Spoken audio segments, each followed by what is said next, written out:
Kamanakan barajo ke mamak, mamak barajo ke pengulu, pengulu barajo ke mupakai barajo ke mana, bana berdiri sendirinya.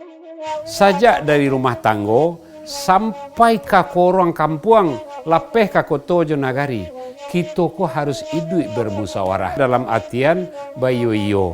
Makanya awak simpangan kaji seketik, salah satu pangulu samba di Minangkabau menurut adat Sebatang Panjang adalah randang. Nan randang itu mengacaunya tulak di kida di suok rayah ke tengah, tulak di tengah rayah ke kida.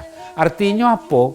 Segala apunan kakito kerajaan di atas rumah tanggo, sajak ke korang kampung, dalam suku, dalam kaum, dalam negari, harus bayo coba tidur batulak rayah baru nianggo usah nan kalamak dewak sorang jan lo nan ka manulak sajo janan kamarang kuah sajo